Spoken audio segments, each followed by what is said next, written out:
Well, good day everybody, welcome back to another upload of It's a Dyer Thing. Rob here. First and foremost, before we go any further ahead on this, do hit that subscribe and the notification button. This way you'll always be up to date on everything that we do.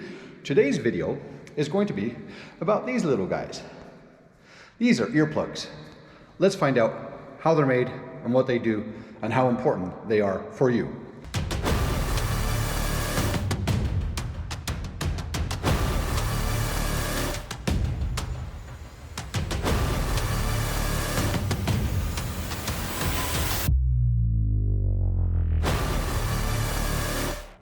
So yeah, having the proper ear protection is equally as important as having, your helmet and gloves and all gear and stuff like that, right? Now, mind you, if you're doing a couple of little errands and running around locally and stuff like that, then okay, you know what, you really don't need the earplugs. But if you are going out and you're going to do a ride for all day, then you know what, it's highly recommended that, it would be the smart thing for your own health, for your own well-being, that you actually do wear earplugs. Now, you younger guys out there, I know you're thinking that you're invincible and this and that, and no, you don't need them, but I can honestly tell you, it makes a world of a difference. I mean, I recall, and even I was stupid as well as a younger kid, going around, I don't need earplugs, my helmet's more than enough, yada yada yada. Well, it does definitely affect, how quickly our hearing does become impaired the older we get. So you know what, we're all going to be faced with hearing changes in our life, so why not prolong the quality of hearing as much as you can before you have to resort to other devices, which are very expensive, mind you, right? So I'm heading off to Connect Hearing here, and again, I hope they'll allow us to video in the facility, and just so we can kind of get an idea and maybe get some answers as well as to why I recommend, or why they recommend going with a custom fit earplug versus the the non-traditional earplugs and stuff like that. Let's go this way. Look at this line up here. That's crazy. All right, so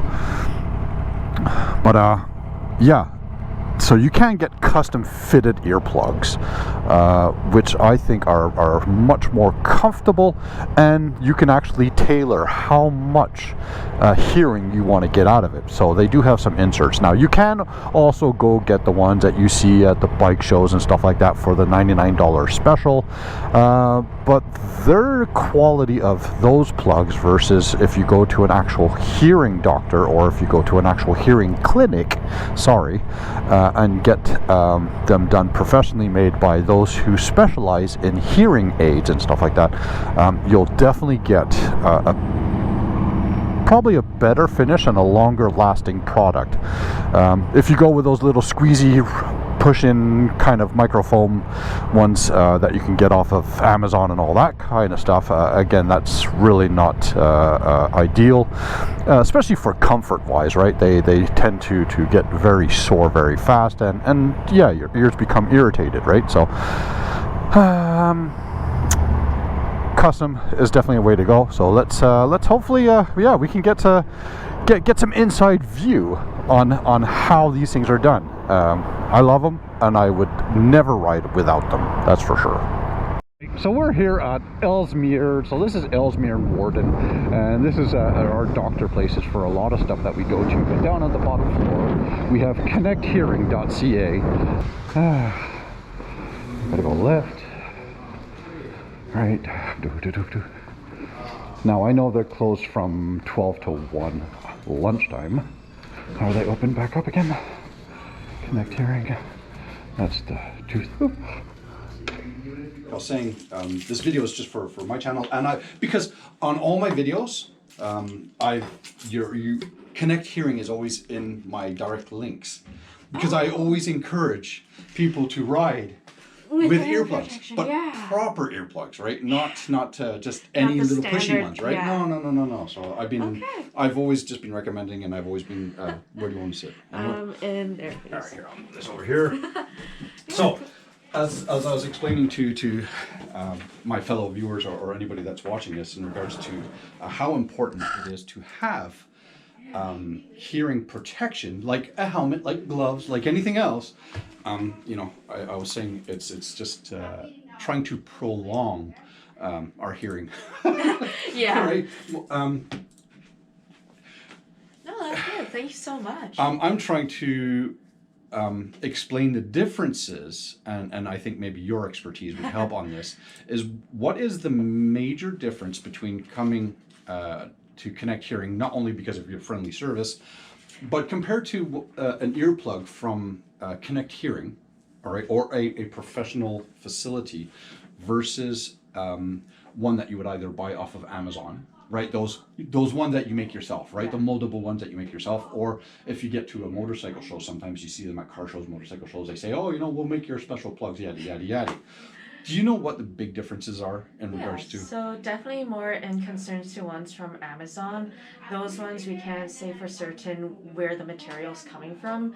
So the ones that you use are using a soft silicone material. Yeah. And these ones we can say for certain that they will be able to block out low frequency sounds that the motorcycle produces. I'm sure that the ones that you go to at any kind of expo where they have those selling, those are also probably professionally done, I would hope. Yeah. And they also know the group of people that they're catering to. Now mine are 7 years old, Yes. so we just confirmed. Thank you so much. The ones that I have had a little insert. I can't find it. Where are they? Had a little insert in them. Do you guys still do those inserts, and what are the differences in between each of the insert, you know? Okay, so if you can't find yours, I do have my own because I care about my hearing protection. Okay. Yeah, so mine I chose to use with a... It's on here. So, it's only shown here. So I got my own. It's a harder material. Oh. So this is made of acrylic compared to the soft silicone.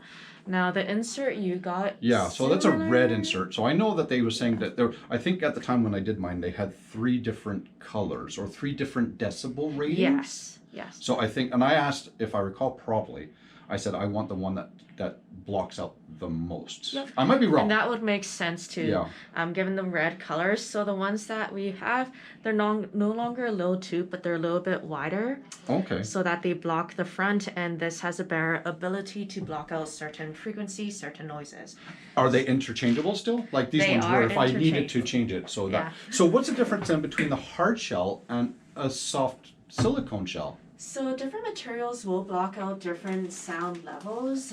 They'll also affect how they fit in your ears. Oh. So for mine, it just made more sense to go with a harder shell because my ears are a bit on the soft side, a bit on the small size.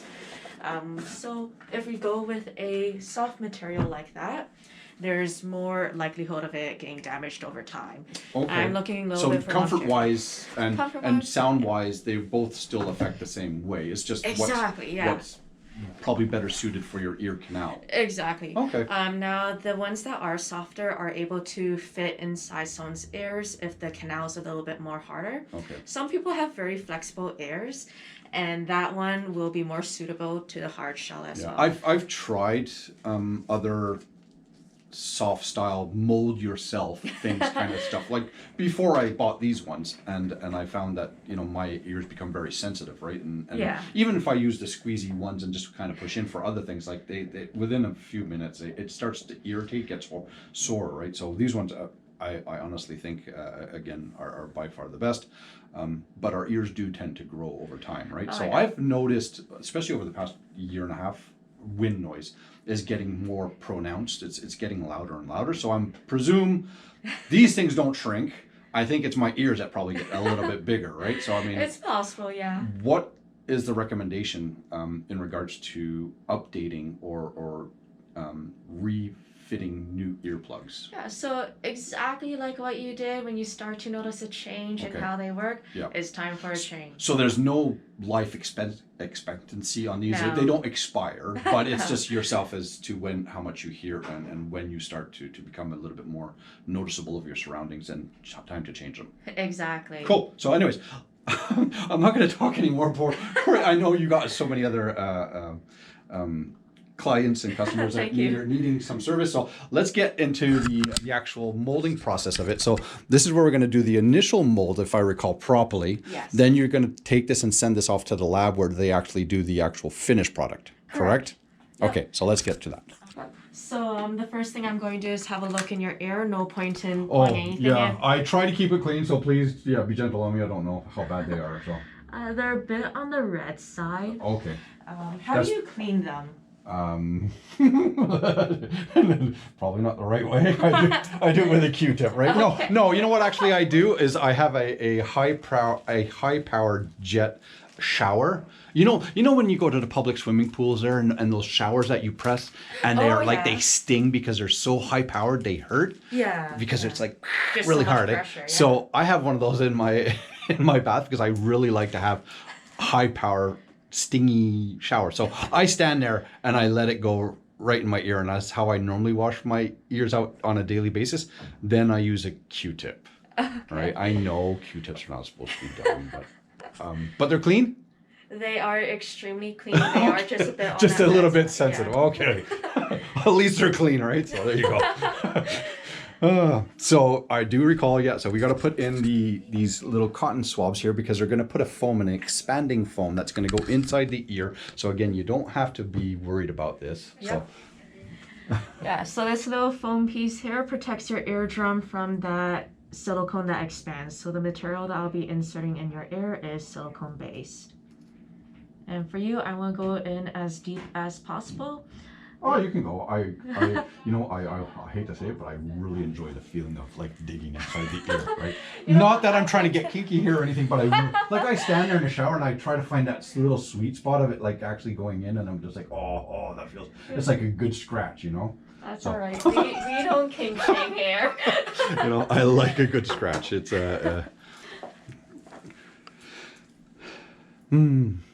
Yeah, so I think we'll continue with the soft silicone style. Okay. I think that's probably the best. Yeah, normally when I do these, I like to keep it as similar as possible to what you had before. Perfect. Just updated, like you mentioned. So now we are mixing up the resins. Yeah. This is cool.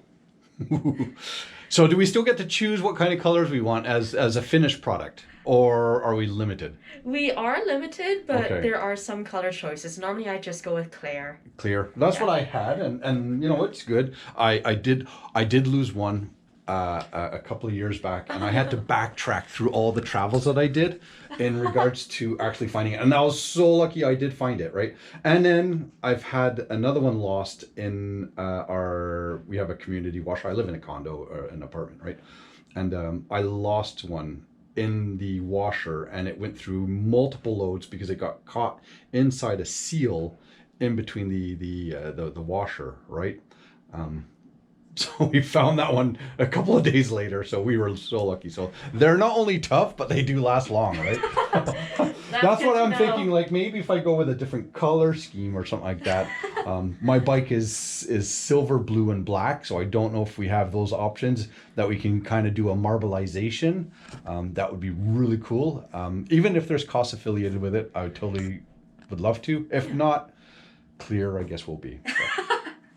You're the boss, so I'll look into it. I do believe we have black, blue, and clear will be the closest thing to silver. Okay. Well, if we could do that, that would be really cool. Yeah, no, that makes sense. All Alrighty, so once I fill up this air, you're not going to be able to hear, okay?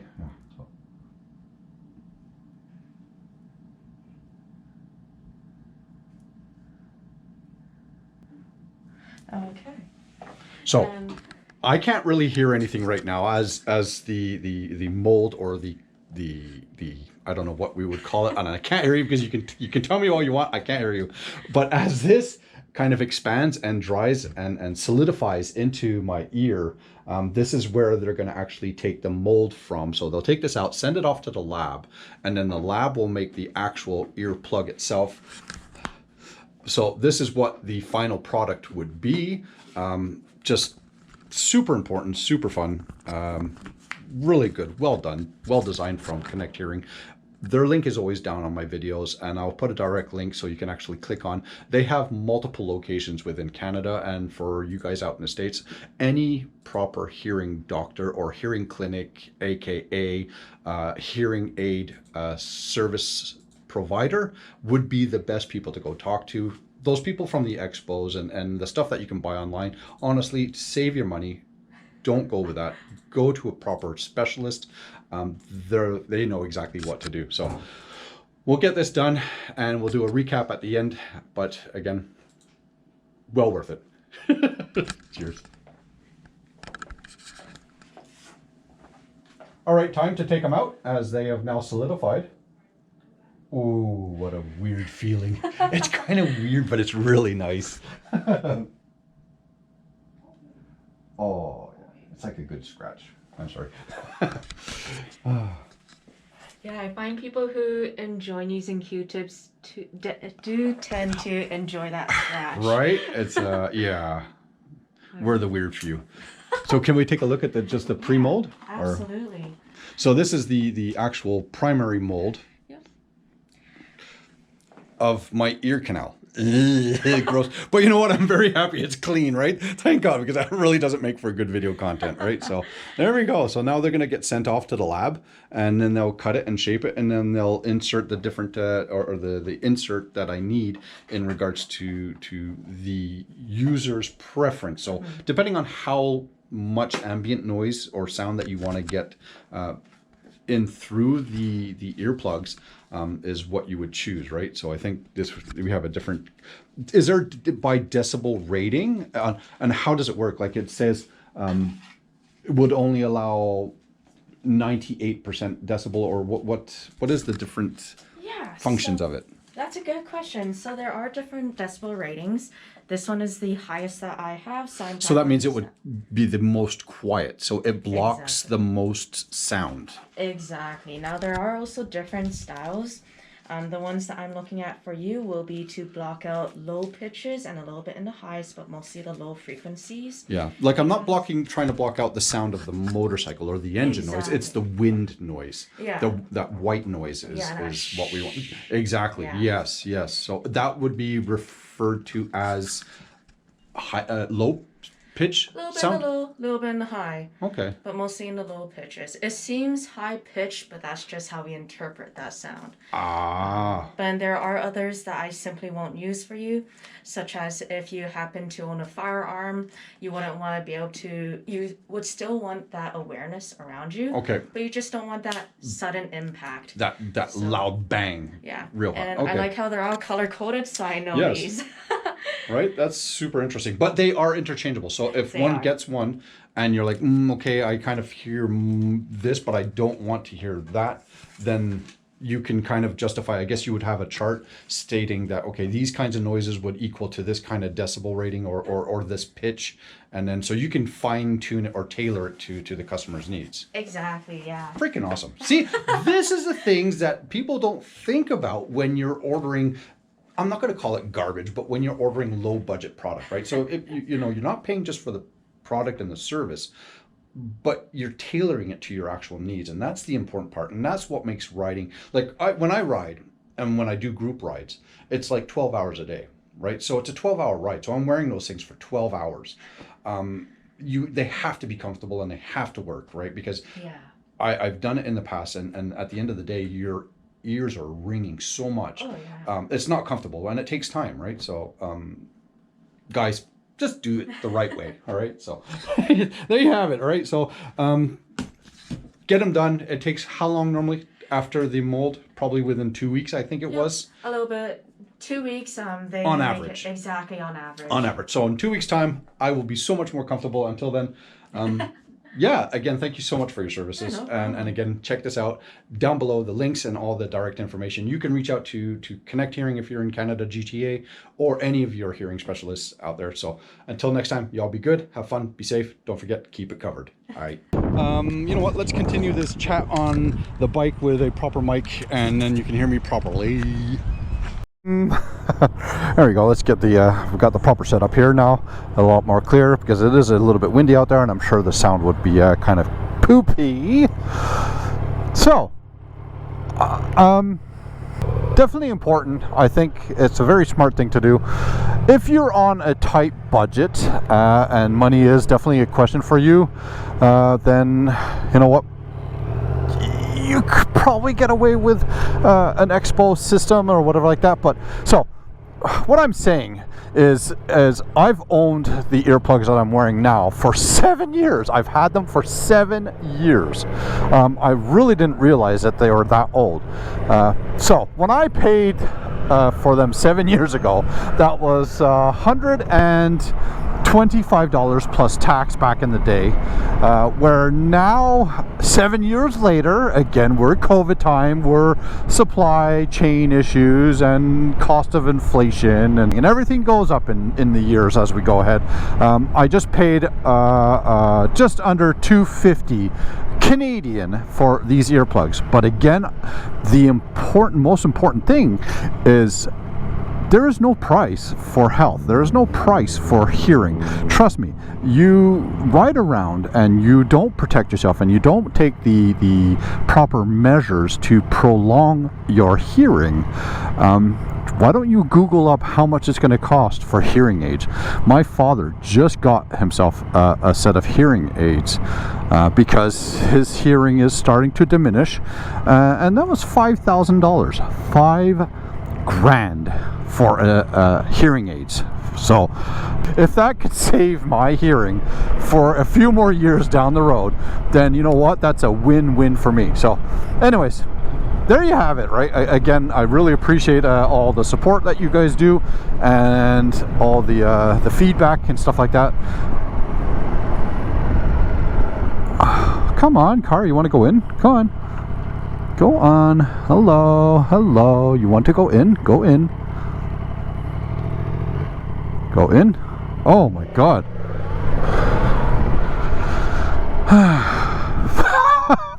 People, you want me to get in a wheel and drive the freaking car for you? Oh my God. Some people are so silly. But anyways, there you go. Till next time, guys. Y'all have fun. Be safe. Be good. And don't forget, keep it covered. Or keep it plugged. Or plugged a hole. Do whatever. I don't know. Afloat. Covered. Plugged.